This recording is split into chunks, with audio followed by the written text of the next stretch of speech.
รินนักดาบไร้เทียมทานสายนักฆ่าที่เก่งที่สุดผมขอส่งน้องเข้าประกวดสายนักฆ่าที่เก่งและคุ้มค่าแก่การรอแน่นอนสำหรับคุณผู้ชมที่กำลังมองหาร้านรับเติมเกมราคาถูกปลอดภัยไม่รีฟันเปิดบริการตลอด 24 ชั่วโมงเติมถูกเติมไวผมขอแนะนำร้านจอนชาวไร่เลยนะครับ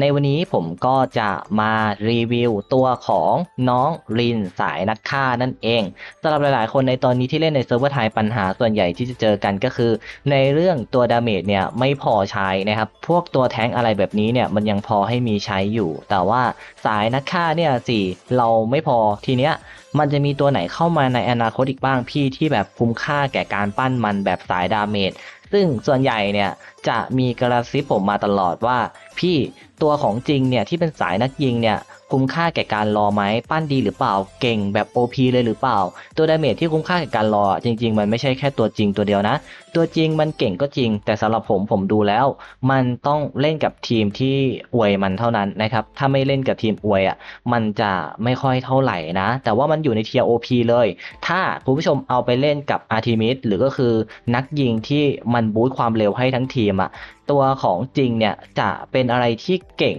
มากนะครับคือมันต้องมีตัวบูทให้มันนะอันนี้ก็คือเงื่อนไขหนึ่งแต่ในส่วนของตัวลินนักดาบไร้เทียมทานหรือก็คือนักฆ่าตัวนี้เนี่ยมันคุ้มค่าแก่การรอเหมือนกันนะครับซึ่งหลายๆคนไม่รู้จักหรอกว่าเนี่ยมันเป็นตัวดาเมจนะหลายๆคนน่าจะไปรู้ว่าจริงเนี่ยมันน่าจะเก่งเราควรจะดองรอจริงกันแต่หลายๆคนซึ่งไม่มีใครรู้เลยจริงๆว่าเจ้าตัวลินนักดาบไร้เทียมทานเนี้ยมันเป็นสายนักฆ่าที่เก่งที่สุดแล้วนะครับสำหรับสายนักฆ่านะในตอนเนี้ยผมสังเกตว่าทีมส่วนใหญ่จะขาดดาเมจทีมแสงกันแต่ว่าถ้าใครที่เล่นกาเวลทีมแสงอะไรแบบเนี้ยเขาจะไม่ค่อยขาดเท่าไหร่แต่ทีเนี้ยก็ต้องเอาน้องลินอยู่ดีคือผมจะพูดอย่างนี้เลยว่าใน 90%นะครับหรือ 80% 90%น่ะจะรอตัวของจริงกันเป็นส่วนใหญ่แต่ผมนั้นรอแค่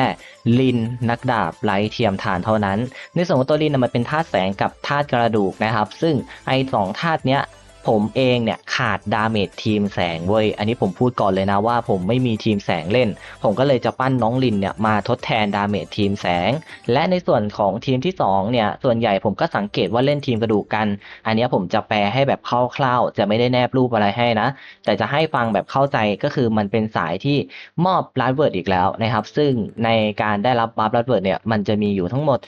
2มังกรที่จะได้รับง่ายๆเลยก็คือธาตุแสงนะครับกับธาตุมังกรกระดูกนั่นเองดังนั้นไอเจ้าตัวลินเนี่ยมันเล่นได้กับ2ธาตุนี้แบบคอมโบโคตรดีเล่นธาตุอื่นได้ไหมก็พอเล่นได้นะครับแต่ถ้าเล่นกับ2ธาตุเนี้ยจะดียิ่งกว่านั่นเองนะครับก็คือทุกครั้งที่ฝ่ายพ่ายแพ้หรือก็คือมอนเตอร์ตายอะไรแบบเนี้ยหรือได้บัฟอะไรแบบเนี้ยมันจะมีการเพิ่มบัฟเบิร์ดนะครับเหมือนเดิมเลยฟื้นฟูเลือดนะครับ30สแต็กอะไรแบบนี้เหมือนเดิมนอกจากนี้นะครับเมื่อเราโจมตีสกิลแบบติดคลินะครับมันจะมีการมอบบัฟให้กับตัวมันเองนะครับและก็มอบบัฟเนี่ยให้กับพูดในทีมเราซึ่งก็คือไอมอนเตอร์ตัวเล็กๆที่ทีมเรานั้นเสกออกมานั่นแหละจะมีการมอบบัฟนะครับกำลังใจที่เพิ่มค่าป้องกันแล้วก็เพิ่มในส่วนของโจมตีเพิ่มขึ้นคือเวในส่วนของทีมกระดูกยังไงก็ไม่รู้นะถ้าเราลองอ่านดูแบบเผาเผินเนาะแล้วก็ระหว่างต่อสู้นะครับจะมีการเพิ่มค่าหลบหลีกเนี่ย300นะครับก็คือว่าระหว่างต่อสู้เลยอะลงไปปุ๊บเนี่ยมันเพิ่มเลย300หน่วยแล้วในส่วนของตัวสแต็กลัดเวิร์ดหรือคือสแต็กลัดเวิร์ดที่มันมีการเพิ่มขึ้นมาเรื่อยๆเนี่ยมันจะได้รับเพิ่มอีก30หน่วยนั่นเองนะครับก็คือสามารถสแต็กได้ทุกๆ1ลัดเวิร์ดคือแบบว่าหลบหลีกกระจายนะครับตัวเนี้ยบอกเลยว่าถึงจะไปล้วงหลังเนี่ยก็โดนยากยิ่งขึ้นเป็นอะไรที่แบบเก่งมากคือมันมีหลบหลีกที่ค่อนข้างสูงและสูงแบบเวอร์มากๆอ่ะสูงจนฝั่งตรงข้ามตีไม่โดนเลยก็ว่าได้นั่นเองคุณผู้ชมและในสกิลอัลติเมทของมันนะครับก็จะเป็นการฟาดฟันศัตรูเนี่ยในรูปแบบสี่เหลี่ยมผืนผ้านะครับทั้งหมด2ครั้ง650%นะครับของพลังโจมตีในแต่ละครั้งนะ2ครั้งเนี่ยก็รวมเป็นพันกว่าแล้วบอกเลยว่าโคตรแรงและในขณะตอนที่เราฟาดฟันครั้งที่2เนี่ยจะมีการดึงเป้าหมายเนี่ย2ครั้งในตอนท้ายด้วยและในขณะที่เราใช้สกิลนี้นะครับผู้ใช้เนี่ยจะไม่สามารถถูกโจมตีได้ก็คือว่าคล้ายๆกับยืนฟาดฟันเนี่ยในช่วงอันติจะไม่ตกเป็นเป้าหมายแล้วก็จะไม่ถูกโจมตีอะไรประมาณนั้นเองซึ่งเนี่ยแหละนะครับตัวยื้อชั้นดีเลยปกติแล้วคือแบบไปรีปั่นปุ๊บ มันยังมีโอกาสโดนไงโดนตอนปั่นก็ตายเหมือนกันแต่ตัวเนี้ยตอนที่เราอันติไปปุ๊บมันจะไม่โดนอะไรเลยและดาเมจค่อนข้างแรงด้วยแล้วก็ในส่วนของสกิลแสดงความสามารถของมันนะครับก็จะเป็นสกิลที่โคลนร่างตัวเองออกมานะครับแล้วก็ในระหว่างที่มันจะโคลนร่างโดยการใช้ระยะเวลาคูลดาวน์20 วิเนี่ยมันจะมีการระเบิดในวงกว้างก่อนพอระเบิดเสร็จปุ๊บเนี่ยมันจะมีการยั่วยุศัตรูนะครับให้มาหามันแต่ทีเนี้ยตอนที่มันปลดสกิลนี้หรือว่าตอนเปิดใช้สกิลเนี้ยมันจะมีการโคลนร่างออกมาและไอ้ร่างโคลนของเรานั้นจะมีหลบหลีกเนี่ยอยู่ที่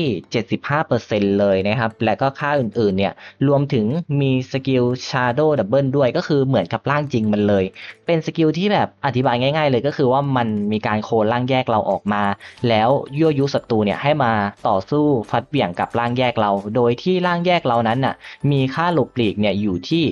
75% นะครับและก็ในส่วนของค่าสถานะอื่นๆเนี่ยไม่ว่าจะเป็นโจมตีอะไรแบบนี้จะอยู่ที่ 100% เท่ากับตัวลินร่างหลักเราเลยนั่นเองและตัวของร่างแยกเราเนี่ยมันยังมีในส่วนของตัวสกิลเนี่ยเหมือนกับร่างหลักเลยนะครับและในร่างโคลนของเราหรือก็คือร่างแยกของเราเนี่ยมันจะมีการโจมตีปกติในตัวเป้าหมายนั้นๆเนี่ยโดยการติดดีบัฟด้วยซึ่งบัฟนี้ก็จะเป็นบัฟนะครับที่ทำให้ตัวของผู้ถูกสถานะดีบัฟเนี้ยโดนโจมตีนะครับเพิ่มขึ้น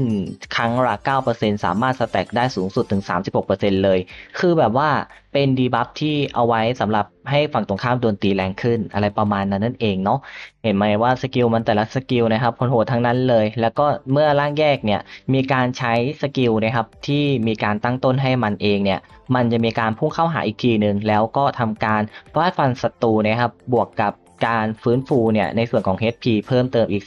30%โอ้โหแม่งโคตรโกงนะครับแล้วก็ในส่วนของทักษะลับของมันเนี่ยก็คือว่า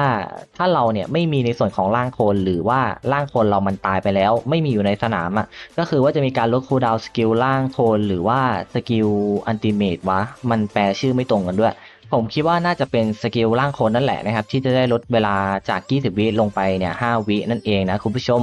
และถ้าเรามีร่างโคลนอยู่ในสนามนะรอบนี้เป็นร่างโคลนนะครับอยู่ในสนามนะก็คือว่าเมื่อเราได้รับลัดเบิร์ดนะครับร่างโคลนเราจะได้รับลัดเบิร์ดตามไปด้วยนั่นเองนะคุณผู้ชมแล้วก็จะได้รับนะครับในส่วนของเพิ่มสแต็กความเร็วโจมตีอีก 10% อะไรประมาณนั้นนั่นเองนะครับนี่ก็คือว่าค่อนข้างดีนะก็คือว่ามันจะมี2ความสามารถในสกิลทักษะเดียวก็คือตัวตอนที่เราเนี่ยไม่มีในส่วนของตัวร่างโคลนเนี่ยมัน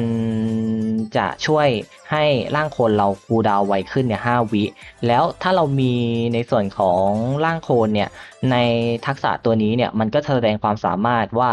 ถ้าเราเนี่ยได้รับบัฟนะครับจากตัวลินที่เป็นตัวหลักตัวลินที่เป็นตัวร่างโคลนก็จะได้รับบัฟลัดเวิร์ดเหมือนกันนะครับได้รับเรื่อยๆถึงแม้ลินตัวเรามันจะเต็มแล้วตัวที่มันเป็นตัวใหม่เกิดขึ้นมาแล้วมันมีการได้รับบัฟเหมือนเดิมก็จะเพิ่มขึ้นเหมือนเดิมอันนี้คือเป็นสิ่งที่ดีเลยพร้อมกับบวกความเร็วโจมตีไปอีก 10% นั่นเองนะครับบอกเลยว่าดีมากๆส่วนสกิลทักษะพิเศษสุดท้ายของเขานะครับก็จะเป็นสกิลประมาณว่าหลังจากกระโดดขึ้นไปแล้วนะครับจะทำการฟาดฟันทางกายภาพเนี่ย630% ของพลังโจมตีผู้ใช้ให้แก่ศัตรูใน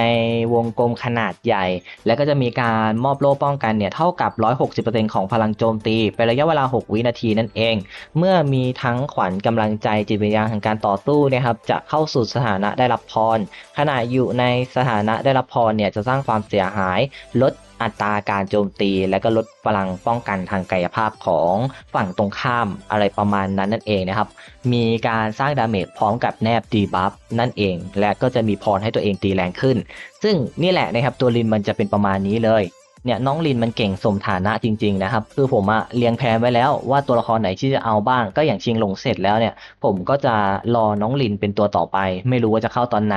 แต่ก็น่าจะเร็วๆนี้เพราะว่าในส่วนของตอนเนี้ยตู้ที่มันขาดมีทั้งหมด2ตู้ก็คือตู้ของสายนักยิงนะครับกับตู้ของสายนักฆ่าซึ่งต่อไปเรามาลุ้นกันว่ามันจะเป็นนักฆ่าหรือเป็นนักยิงถ้าเป็นนักยิงโอกาสที่จริงจะมาก่อนเนี่ยก็ค่อนข้างสูงอยู่ถ้าเป็นสายนักฆ่ามาก่อนเนี่ยโอกาสที่ลินจะมาก็ค่อนข้างสูงเหมือนกันเพราะว่าตู้ของนักฆ่ามีแค่2ตัวเท่านั้นและตัวที่เก่งที่สุดเนี่ยจะเป็นตัวลินนักดาบไร้เทียมทานนั่นเองคุณผู้ชมดังนั้นนะครับก็จะเป็นประมาณนี้สำหรับตัวลินสำหรับวันนี้นะครับก็คงไม่มีอะไรแล้วก็คงจะต้องขอตัวลาคุณผู้ชมไปก่อนแล้วเนาะสวัสดีครับ